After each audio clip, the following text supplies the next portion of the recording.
Hello everyone and welcome to my spoiler review for Avengers Endgame.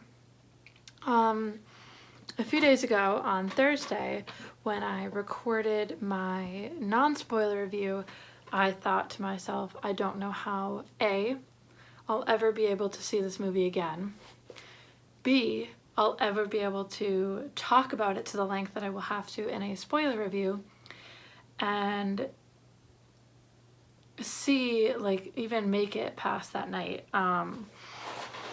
For many reasons personal to myself, that was a very challenging movie to watch, for one reason. And having seen it a second time, I just got back from the theater on my second watch, and I feel a little bit better now.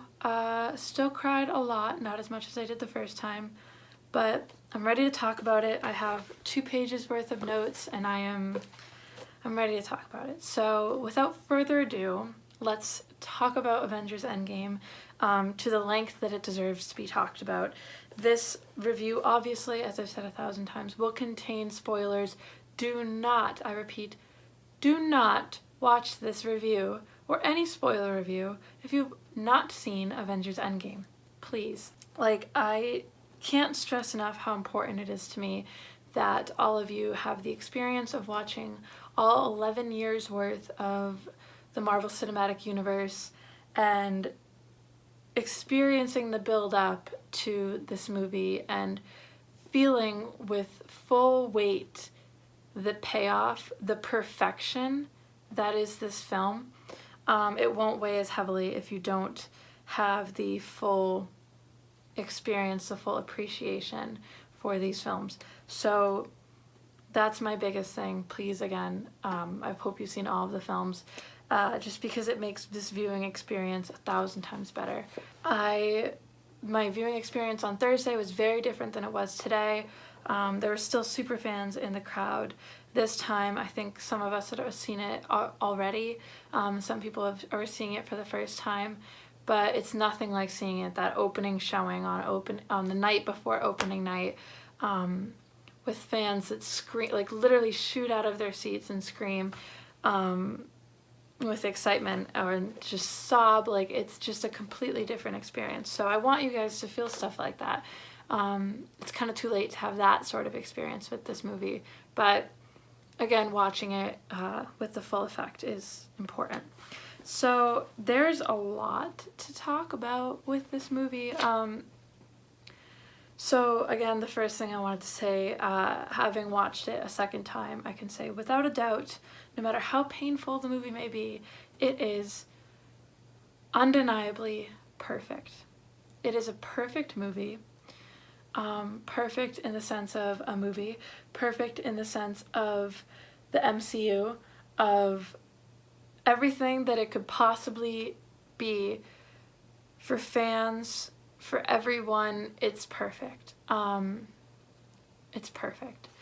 So let's get into it. I'm going to start going through some characters, and then I'm going to go more into plot stuff, and then I don't even know. We're just going to work through it. So the first person I'm going to talk about is Okoye, who I really enjoyed seeing in this film. I thought she was really pleasant. Didn't have a lot to do, but it was still really exciting to see her and to see her taking charge. And I like the fact that she kept in touch with Natasha and all of that. That was really cool. Great. Rocket was really awesome too. Loved his the way he was kind of comedic relief and kind of like lessened the tension of some scenes, especially with Thor. That was really good. And in that first scene with Tony coming back, that when he said it was a Build-A-Bear, like, that was really good too. I like Rocket more and more every time I see him, and so that was great. Next, I will talk about Ant-Man. Ant-Man had a huge role in this film. I'm so proud of Paul Rudd.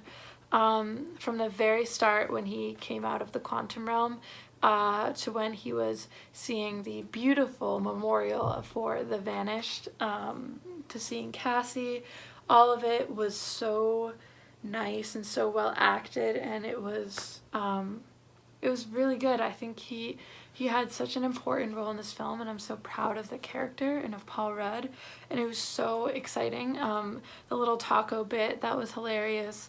Just a pleasure to see on screen all around. Obviously more happens with Ant-Man, but he really got the plot rolling in this one.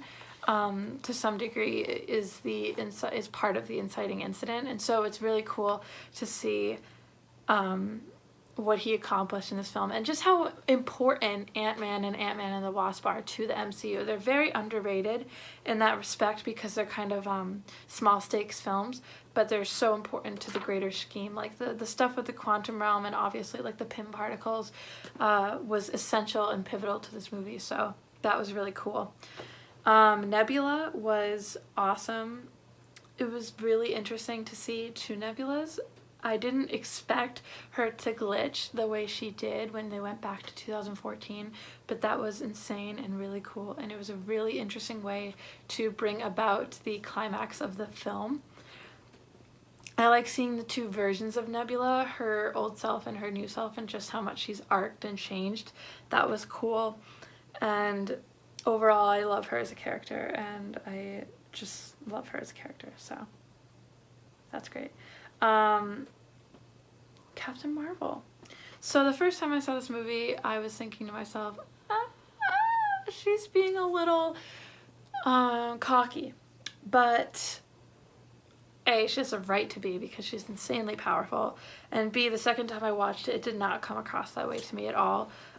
It kind of came across as like she doesn't like, this is just, I don't know. She was awesome. I love that she saved Tony. I love that she came in and saved the day at the end too, and just she had a role that showed off her strength, but also emphasized the fact that she wasn't indestructible. Like, she can't single-handedly take down Thanos, and it was cool to see her fight with him and just to see more Captain Marvel action, because obviously she's a new character and it was cool to see. I loved the pixie cut. I kind of like her better with the long hair. Maybe I just have to get used to the pixie cut, but I like how it's a callback to the comics and it looks really cool. Rhodey, really liked him and his interactions with Nebula as well. Really interesting and fun to see him step up more and more as the films go on. I really liked the exchange between him and Nebula, that I wasn't always like this, and he said me neither. That was cool, and just, again, interesting to see him interact with all the characters and get more and more to do in every film. And I think he's had a really interesting arc as well, and I enjoyed that character a lot. Next, Clint. Wow. Okay, the opening to this movie happened so quickly. Like, there was no... first of all, normally they do the opening Marvel like scroll thing, with all the, which had all of the dusted people missing from it. Did you guys notice that? Like, all the shots that normally had everyone that was dusted, they were gone. They were gone. Oh my god. They better never take Tony out of that scroll. I will riot. Or Natasha. Or any of the original Avengers. Anyway, yeah, it, like, the first time it kind of caught everyone in my theater off guard, and it kind of did the second time too. It just jumps right into that first scene of Clint with his family and them disappearing. And it's so raw and painful, and you know what's gonna happen from the second they start showing him. But it hurt. Oh my god. Like, it was brutal, but it was such a strong way to open the film, and it gave weight to the fact that he became Ronin, so that was cool. Next, Natasha. I really enjoyed her in this film. I think this was one of my favorite films of the Black Widow. I can't wait for her solo film, which is going to be a prequel apparently, and again, I'll talk more about her and her demise later, but I really enjoyed the way that she clung to the Avengers, and she wanted, like, she was kind of like the control center of Rocket and Nebula and Carol and Rhodey and Okoye. Like, it was cool, and it was so sad, but it was so powerful. And I think Scarlett Johansson did a fantastic, phenomenal job in this movie. So that was great, incredible. Thor. Didn't really like Thor in this movie, if I'm honest. So Infinity War, Thor was like, oh my god, one of the best parts of the film in general. But for this movie, I just could not stop thinking about how disgusting he looked. And it's so sad what happened to his character. I loved the fact that we saw him at rock bottom. I thought that was really cool. But I could have done without the fat, ugly, like, dreadlocks Thor. It just was a little bit too much. And it was funny at first, sort of, but then it really wasn't. And I loved that he got to interact and go back to the events of Thor: The Dark World. But oh, and I love that he, like, did the hammer with Mjolnir and he was still worthy. That was awesome. But there was just, it felt like a large piece of Thor was missing, and that's largely to do with how much he's lost. And I completely understand that he's at rock bottom. I enjoyed seeing him having panic attack. When I say I enjoyed that, that's coming from the standpoint of someone who deals with mental health issues, and it's always nice to see someone actually who goes through things much more dramatic and intense in their lives than I go through, and to see them, like, realistically struggle with that on multiple levels. So that was nice. It's just like, did you have to make him fat? Yeah. Oh, but I love that Korg and Meek were there too. That was awesome. So let's see. Next up we have Banner. So let me just adjust my position. So Bruce Banner was in this movie as Professor Hulk. Not sure how to feel about that, because I really like watching him transform into Hulk. I love Bruce Banner and I love Hulk as separate entities. I've never been the biggest fan of Professor Hulk, so I'm not sure how to feel about the fact that they're now one. The rage that comes with, I just didn't sense rage, you know? I don't know. I wasn't sure how to feel about it. That first scene with him was really funny, though, in the diner. But it was, I don't know. The CGI looked so good, though. So I'll give them that. It's just, I'm not the biggest fan of Professor Hulk. That's just like a personal thing. But yeah. So next we have Steve. Oh my god, Steve in this movie. The jokes about his butt, amazing. So I love Steve Rogers. I feel that of all the characters, I'm most similar to him, like, personality-wise. And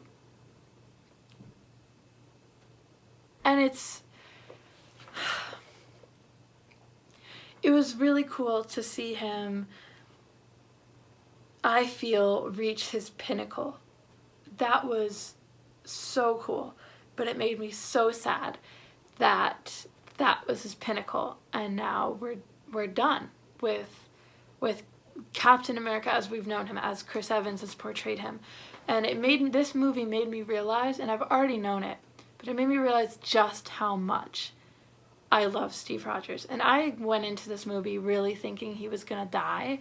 So the more and more the movie went on, the more I was like, I don't want to watch this guy die. Like, I never did, but like I really did not want to, and it was a sad time.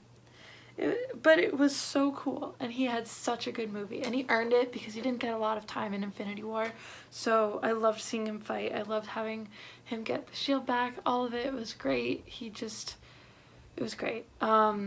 It was great. More of this detail will be touched on going forward, but just overall, the character, I feel, has completed his arc. A lot of these characters have, at least the original ones, and well, Thor hasn't really yet. Thor kind of did in Ragnarok, and now he's having a new arc kind of thing going on. But yeah, Steve was amazing.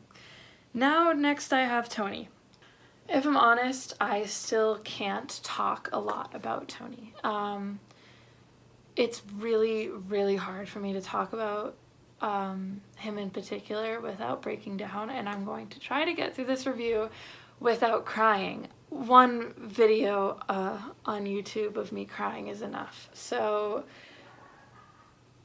there's not much I can say that I won't touch on later.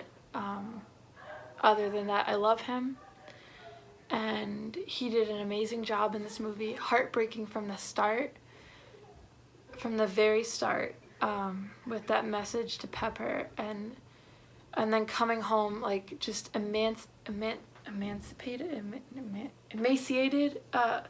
and just ripping his arc reactor, his heart out, and putting it in Steve's hand. And with his daughter and Pepper and Howard and Peter, and just, I love him so much. And he's one of my favorite characters of all time ever, and I love him. And I'll talk more about his arc when we inevitably reach the final act of the film in these notes, but he did an amazing job in this movie, and he was funny and heartbreaking and witty and clever and just everything I love about him, and he earned it. The role that he had in this movie, he earned it. Robert Downey Jr. earned it. It was completely, Marvel earned it. Kevin Feige earned it. It was all completely earned, and it was heartbreaking, but it was beautiful, and that's all I'm gonna say about it right now. Yeah. Okay. Other characters that had a role that were pretty cool to see.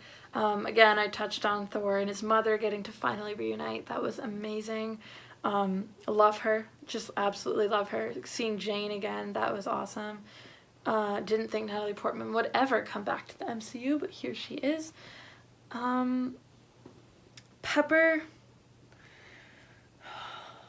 all her glory.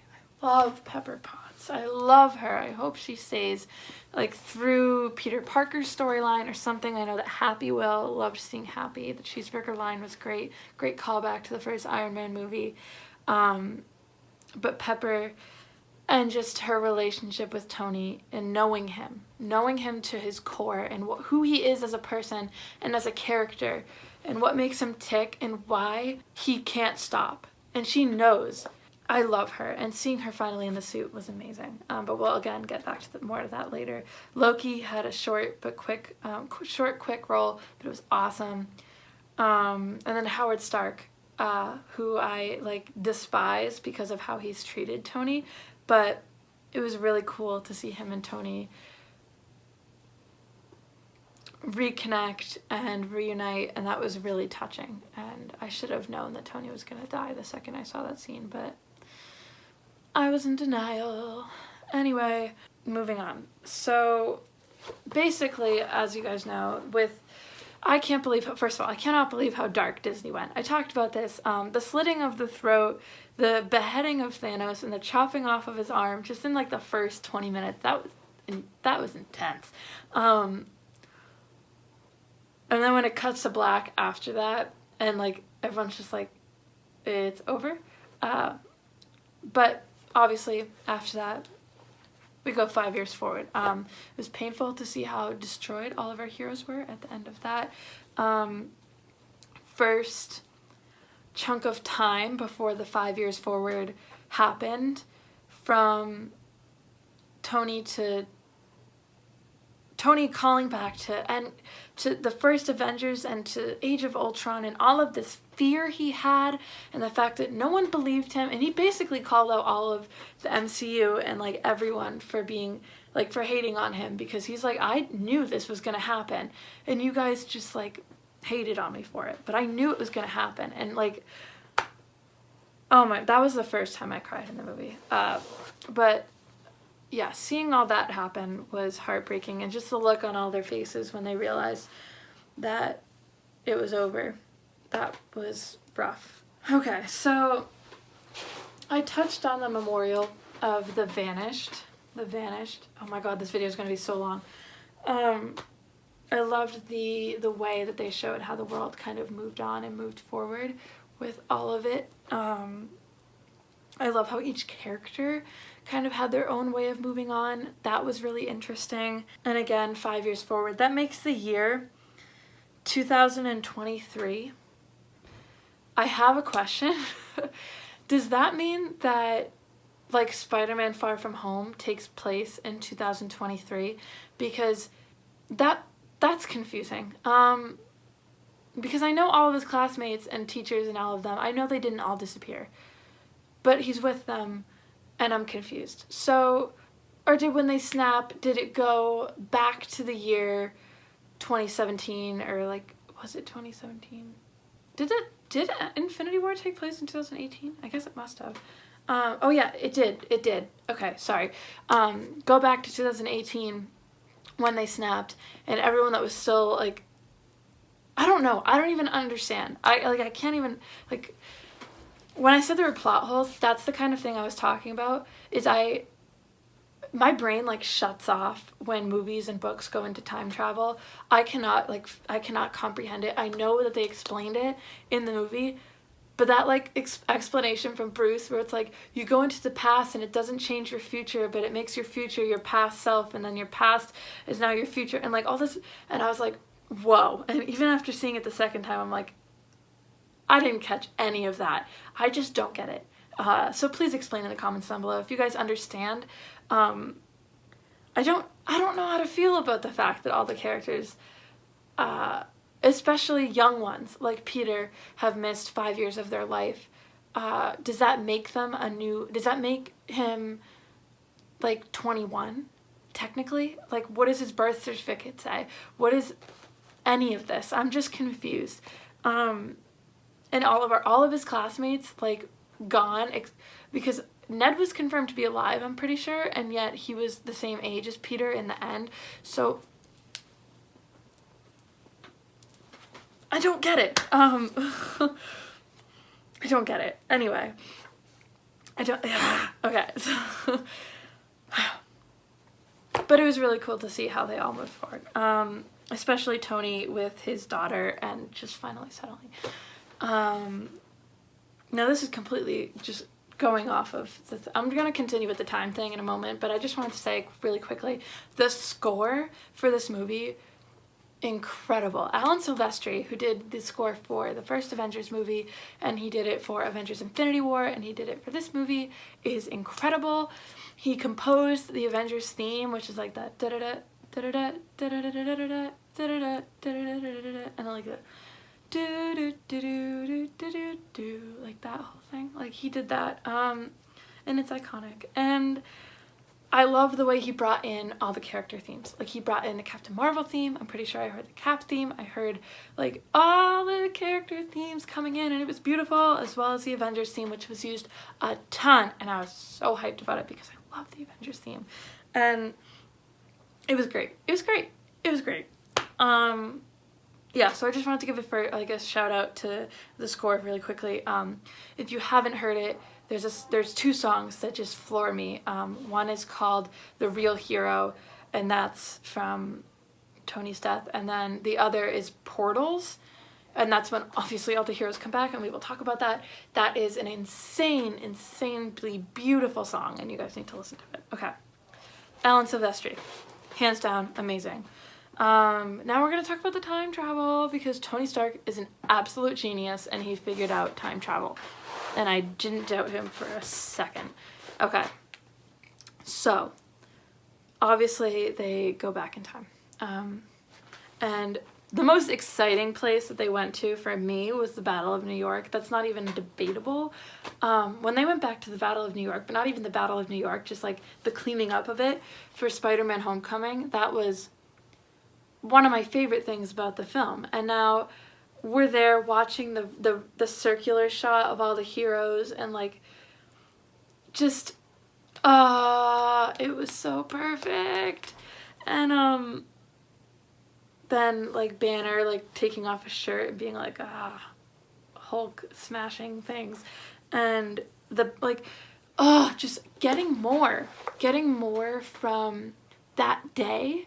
Like what happens right after the scene ends where Loki's like, I'll take that drink now.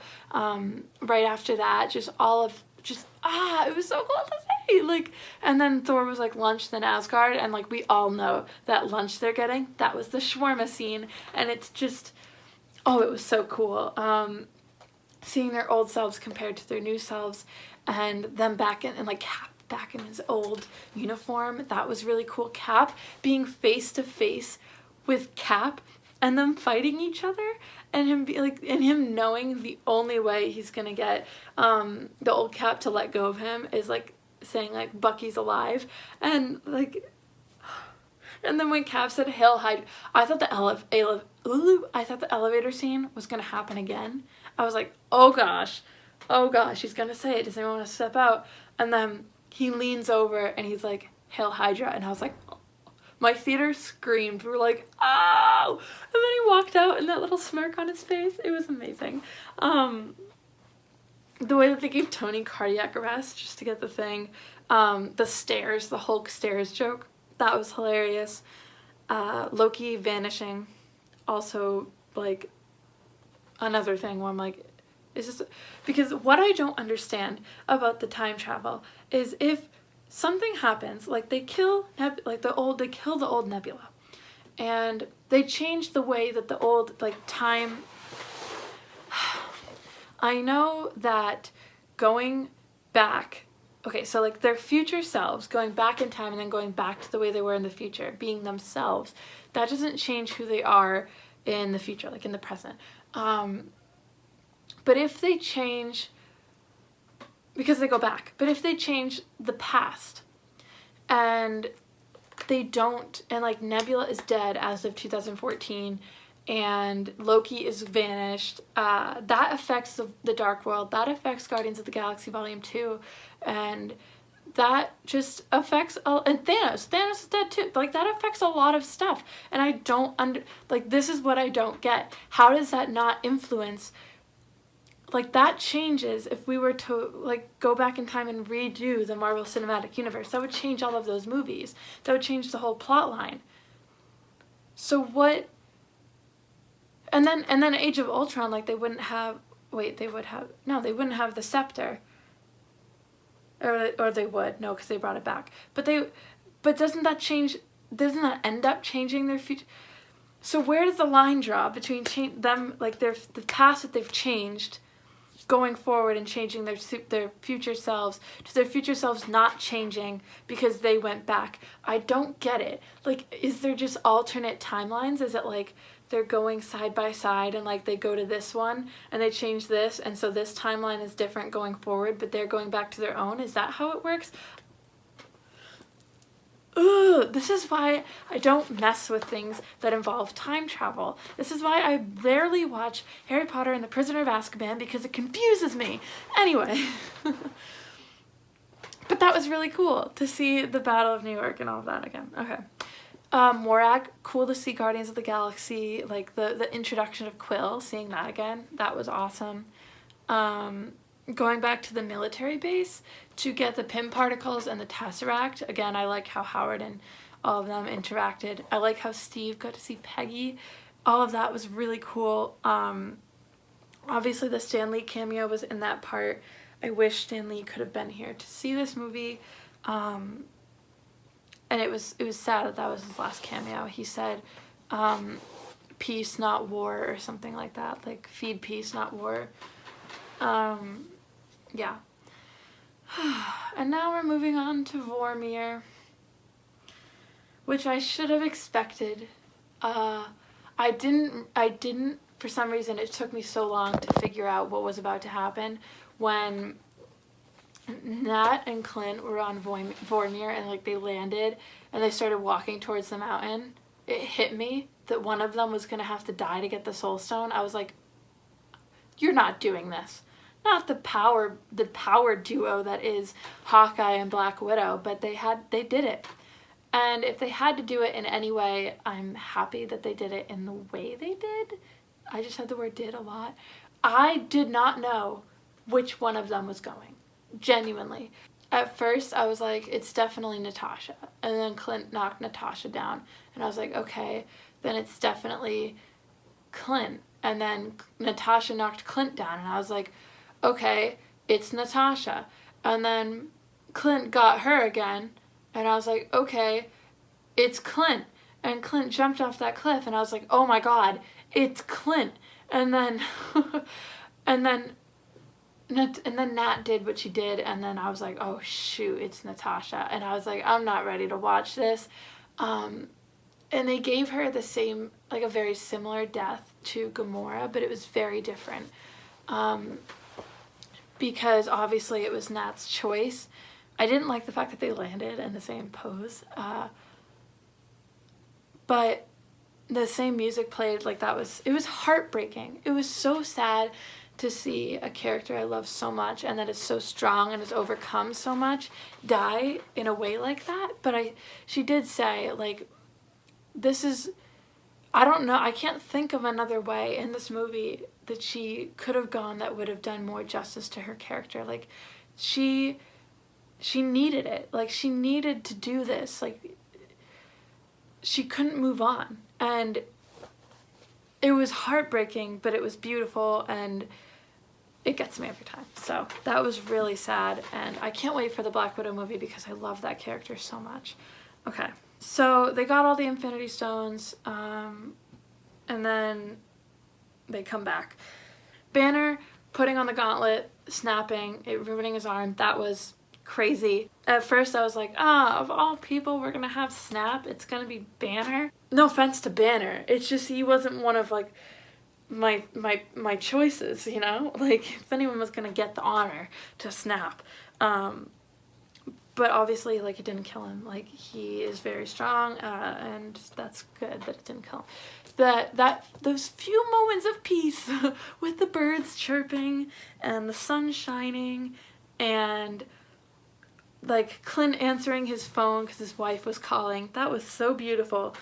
And then Banner looks up and all I wrote was, Thanos is coming to town, and it's just the missiles and the explosion of the Avengers compound. And I think that was very symbolic of the end of an era. Obviously the compound is relatively new. It kind of came into fruition in Age of Ultron, but it was really hard to see the Avengers compound go down like that. It's such an iconic building to me. So that was hard, but that triggered the climax of the film with them fighting in the ruins of the Avengers compound, something Tony funded and had them build. So now we go on to the big three, which is Thor, Cap, and Tony facing Thanos. Thanos' giant knife thing was terrifying. Let me just say that. I'm gonna get a sip of water. My goodness. All this time of talking. Seeing them all fight Thanos at once was very exciting. I honestly, I feel like they could have like done better against him. All teamed up like that. Sorry that I keep like shifting in this rocking chair. I just like keep This is a long video and I'm very antsy. It was intense to see them all. Oh, I love when like Tony said like hit me Thor, and Thor blasted him with lightning, and then he used that power towards Thanos, and then Thanos, when another blast was coming, like picked up Tony and used him as a shield and then threw him. I was like, obviously this all led to, oh, I loved how Thor was using Mjolnir and Stormbreaker at the same time. That was awesome. I never thought we'd see Mjolnir again. And then the moment that made everyone in my theater scream. Cap wielding Mjolnir. Oh my goodness. This was epic. They teased this from the beginning. The first time we saw Cap and Mjolnir interacting was in the first Avengers movie in the forest, when him and Thor were, like, there was a lot of bickering. And then in Age of Ultron, there was that gag where they're all trying to lift the hammer, and then it nudged a little when Cap tried to lift it up, and he wasn't at his perfect moral self then. He had to grow more as a character still, and that's why he couldn't lift it yet. But seeing the look on Thor's face then, and then when Steve lifted it and Thor was like, I knew it! That was so cool, and I know that Cap is worthy. Cap's not the only one. Thor's not the only one who's worthy in the comics either. Like, other than Cap, like, Peter Parker has been able to lift the hammer, and I wish he could have done that in this movie, and I thought that was gonna happen when Cap was like, Queens, and he threw it, but that would have been a little bit too much of hammer wielding for audiences. It probably would have lessened the impact of Cap holding it. I hope in the future, though, that Peter Parker lifts it up. That'd be really cool.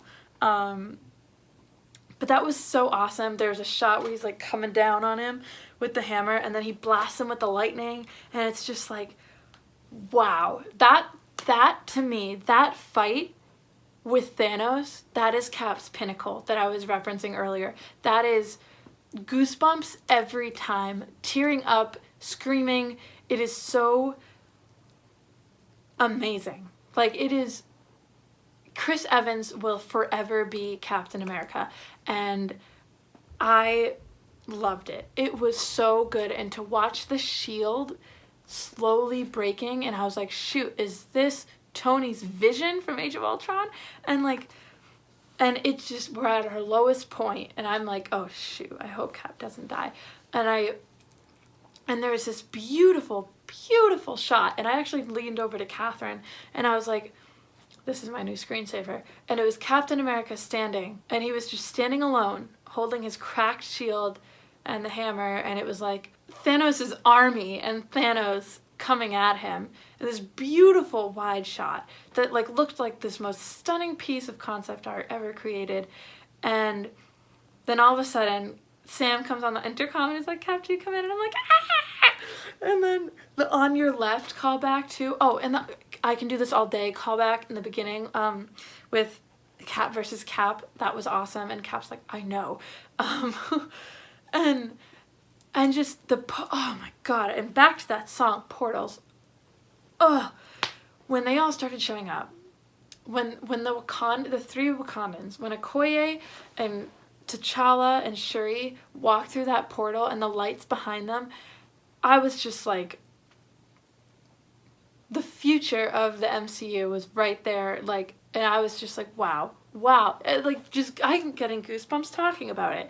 It was just stunning. And then all the portals opening, and like the Asgardians and Valkyrie on her Pegasus, and like the Pims, and like Hope Van Dyne came, and all the people like Doctor Strange and Wong and all of them came, and like the Guardians, and just everyone you can possibly imagine. And then Spider-Man swings in, and I was like, Spider-Man, because I was dressed as Spider-Man for the premiere, because he's like I love him.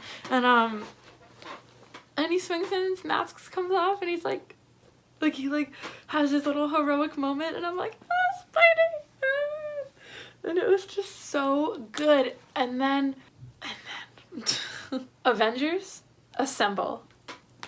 We've been waiting for that stupid line for a stupid amount of time. Oh my God. It was like my theater, both times, like everyone was cheering when everyone came back, and it was like so loud.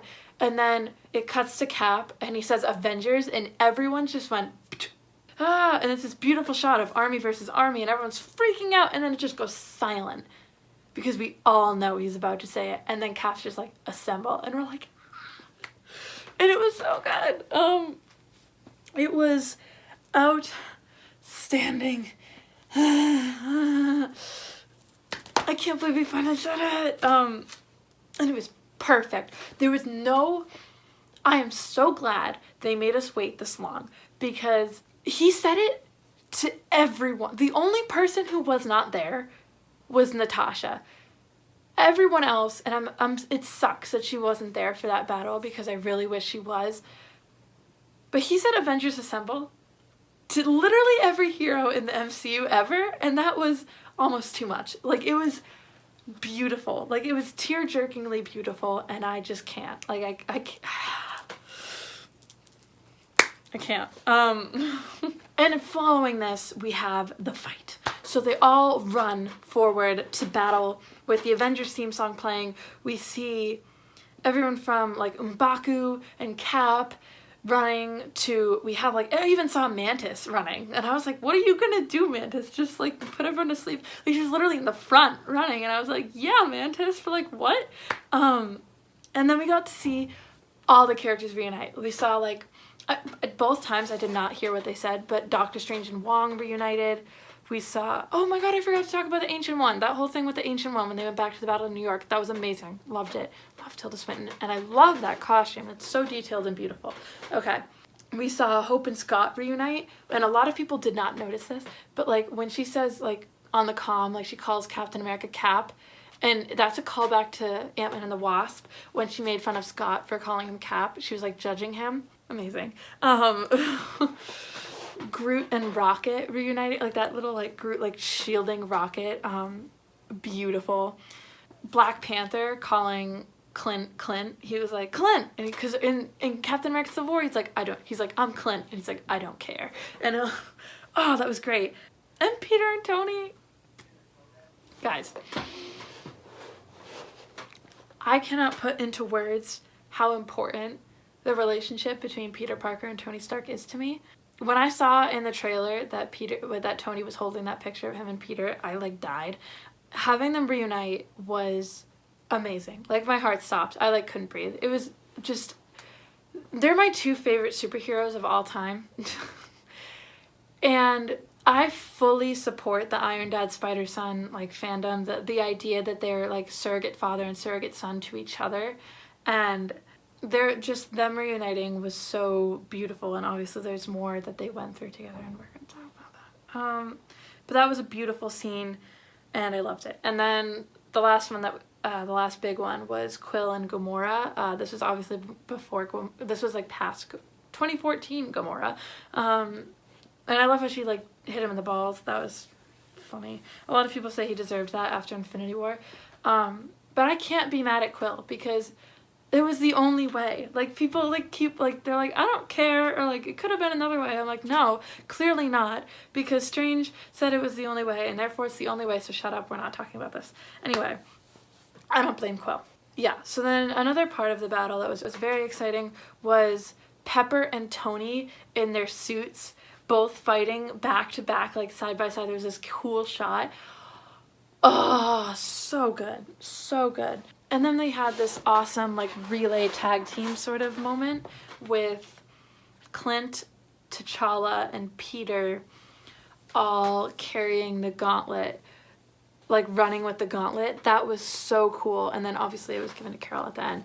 I love how Clint was like, guys, what do I do with this? Like, everyone else was fighting, and then T'Challa took it. He's like, give it to me. Clint, give it to me. And so then he took it and he was like, yeah, being Black Panther, being awesome. It was amazing. And then Peter's like, I got it. And then when I saw Spider-Man Homecoming, my first thought when instant kill happened, I was like, he better not use that. The only justification that would ever be appropriate for Peter Parker using instant kill would be this circumstance, or if like someone like stabbed Aunt May or Tony or someone right in front of him and he was like distraught and angry.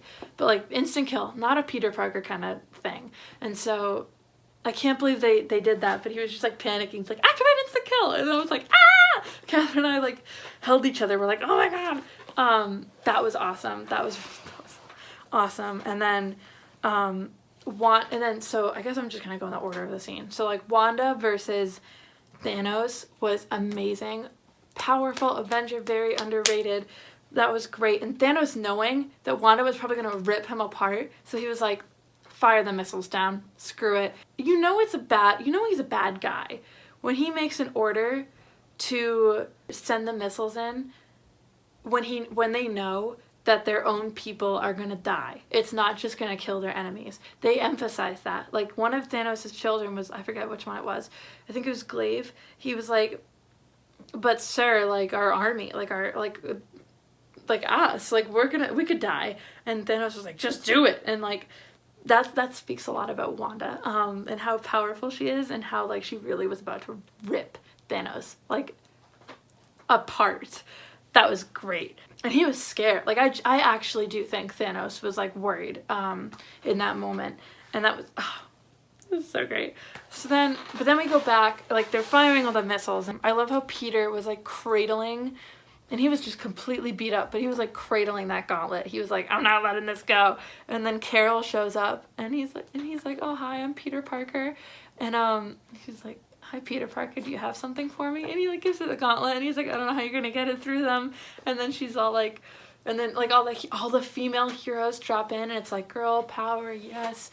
And I think to any of you who have a problem with that moment, that like female girl power moment, in my opinion, and I think in many people's opinions, because this wasn't even my like first thought, someone else said this to me, that moment is a tribute to Black Widow / Natasha Romanoff. That is like a tribute to her and to Scarlett Johansson.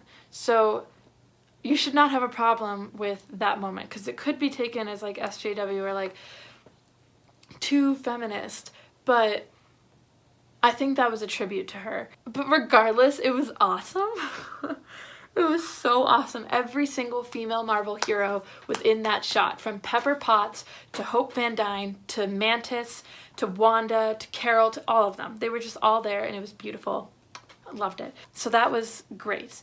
And then after that, things go downhill again, and we have the I am inevitable, the final stand. Wow. Okay, so Carol and Steve and Thor and Tony and all of them trying like everything they have to keep Thanos from putting that gauntlet on, and he puts it on.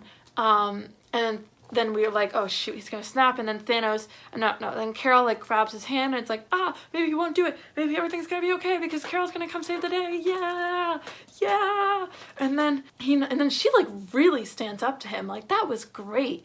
And then Tony comes in, and it's like, and then he goes to snap again, and he snaps, and it's very anticlimactic. And I'm like, no. And my heart stopped. Like it stopped beating. And then we see Tony with the gauntlet and all of the stones in his hand. And so like one part of me was screaming with excitement, because I was like, yes, if anyone's gonna snap, it deserves to be Tony. This is his journey, this is his arc. These 3 phases, it's all about Tony. Like it's kind of about Cap, Tony, and Thor, but it's about Tony. And like the Stark journey, and like he knew this was gonna happen. This was his nightmare. It's his job to end it, to end Thanos. And so that part of me was so excited. And another part of me was like, this will kill him. And I was not okay with that. And then he said, I am Iron Man. And that was a beautiful last line. And then he snapped, and then everyone started disappearing, and I was like, yeah, it's great, it's great, it's great. Everyone's disappearing. Woo, woo, woo, woo, woo. Pew, pew, pew. Yeah, woo. And then we see Tony again. And my heart stops again, because I forgot, just for a moment. And Thanos disappeared and everything, but we see Tony again, and he's laying there, and Rhodey stops, like flies down and stops next to him. And the moment I saw Tony's body half charred is the moment I knew And the moment I started crying, and I did not stop crying until I fell asleep that night. I literally cried myself to sleep, and I started crying again in the morning, and cried a lot yesterday, but I had to be helped out of the theater. Like, I was curled in a ball. Again, for personal reasons, this death is really hard on me, but we're going to talk about it because talking about things usually helps. And I've already talked about it a lot, and it feels like the more I talk about it, the more it helps, so we're just going to get into it. And plus, it's a very symbolic death and very important, so we're just going to talk about it. Okay, so then Peter shows up, calling Mr. Stark, saying, we won, it's okay, like, and then Pepper and Rhodey start to pull him away, and he's sobbing, and I'm thinking in my head, they cannot, like, they built the most beautiful relationship between these two characters, and it's about to end. And it's not just about to end, but Tony's about to end. And you know it's real, and I didn't even hear it the first time because I was crying too much. Peter called him Tony. He has not called him Tony yet. He said, I'm sorry, Tony, or Tony, I'm sorry, or something like that. He was apologizing as he was being pulled away, and it says volumes. And then Pepper, we're gonna be okay. You can rest now. And that line hurts the most to me, and it rings the most true with his character and why this death was, in some ways, his only end, even though I wish it wasn't. But linking back to my personal connection to Tony Stark and his journey, the "you can rest now" line was brutal. And I'm not going to talk about it any more than that. And now we have the return home. Obviously we saw some of the reactions to his death, like Cap and everything. All of them returned. There was a cool Tony voiceover, all of that. And the funeral, which had every single Marvel character there, from the Guardians to Nick Fury and Carol to Harley from Iron Man 3, and the proof Tony Stark has a heart memorial, and it was a lot. It was beautiful and deserved, but it was a lot. And we're going to move on because I can't talk about that a lot.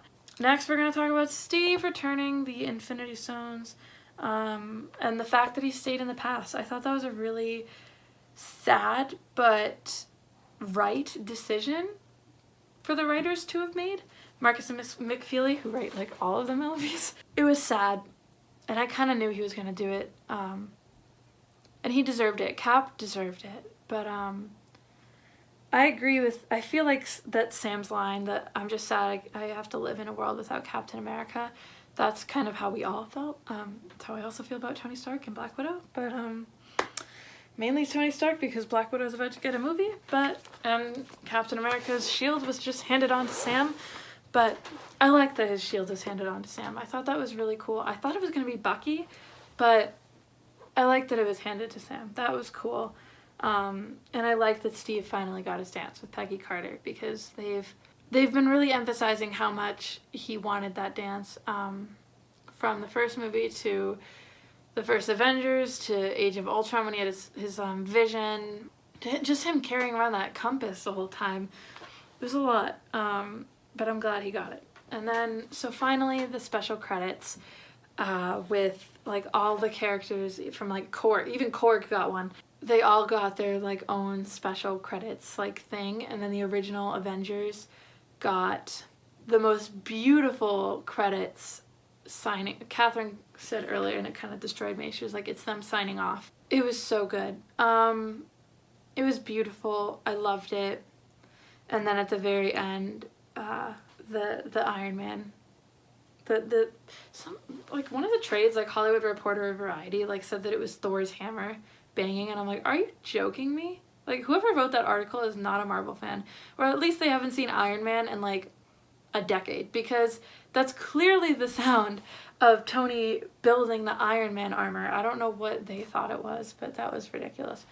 And I like the fact that they didn't have any end credit scenes because I don't think they needed them. I think it was good. The end of Phase 3 is Spider-Man Far From Home. Originally it was this movie, but they are going on a hiatus after Far From Home, and so now it's Far From Home. That is the end of it. And I don't think they should be teasing anything else. I think it's they're going on the hiatus. This movie was truly the end of an era, and so there's nothing left to tease, really. It's just, that's it. Like, it's heartbreaking knowing that this was Thursday. When I saw that movie, that pre-opening fan screening thing, I knew going in, and my friends and I were talking about this, that it was a once-in-a-lifetime opportunity. There will never be a movie like Avengers Endgame ever again. Yes, the MCU will continue, but it will never, ever be what it is right now. We've gotten this 11 years, the first 11 years of the Marvel Cinematic Universe, the people who built it, the foundations on which it is carried, their story's closed with this movie, and this movie is breaking box office records left and right. It broke the Thursday night opening box office record. It broke the Friday opening day box office record. It's expected to open with 300 million domestically just opening weekend. It's already at like 643 million worldwide right now, and it's only been open for like 3 days. It, like, with Star Wars, with everything, like, nothing will ever compare to what this movie is. And if you guys have the chance to see it in theaters as many times as you possibly can, keep seeing it in theaters. I used to have a rule where I would never see a movie more than twice in theaters. I broke that rule with Avengers Infinity War, and I told myself, I knew going in, that I was going to break that rule with Avengers Infinity War. And you know what? I'm going to break my 3-time rule with Avengers Endgame. I might see it 4 times because I need to see this movie on the big screen as much as I can while it's available on the big screen, because this is the showing I was at on Thursday night. A movie sold out of seats, packed with diehard Marvel fans. And I'm in a college town, so, like, we're nerds. We were in the first showing that wasn't 3D, that was available on Thursday night, and we got there 4 hours. My friends and I got there a little over 3 hours early, and we weren't even the first people in line. Some people got there 4 hours early.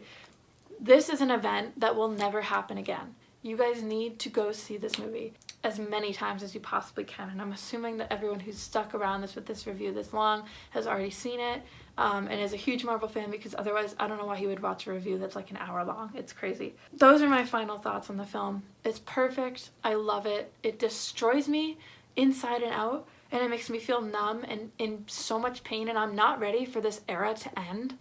I'm not ready to let these characters go, but they will always be here, and I will always be able to look back on the reviews I've made over the past year and a half, all the movies over the 11 years, and all the merchandise I have purchased. I will continue going to Comic-Cons dressed as these characters. I have so much that I owe to the Marvel Cinematic Universe, and I am forever grateful that I am alive at a time where I got to witness Avengers Endgame and Avengers Infinity War and all the movies leading up to it and that are going to come after it. And I'm not ready for phase 4 of the MCU. I'm truly not ready. But at the same time, I'm excited, and I trust Marvel. And as long as Kevin Feige's there and Marcus and McFeely are writing those movies, then I will be there. And I hope you guys will too. So thank you for sticking around and watching this insanely long review if you have stuck around this long. Let me know in the comments down below what you guys thought of this movie, and subscribe if you haven't already and you want to see more of my coverage going forward from this movie, because I will be ranking all of my, I will be doing a new ranking of the Avengers, of the Marvel Cinematic Universe movies. Exciting stuff going on and a lot to do. So give this video a thumbs up if you liked the movie, and thank you guys for sticking with me through this journey. The past few years, especially with Marvel, have been incredible, and I'm so thankful to be a part of it. And I'm thankful that you guys are great fans as well, and that we can share passion with each other. Wow, so I don't want to end this review because I feel like when I end my spoiler review, which is the last review I'm going to do for this movie, then I'm saying goodbye to the era, and I'm not ready to. But, like, let's not think about that, because I'm going to make more videos, so it's fine. It's fine. Have a good day, everyone. Bye.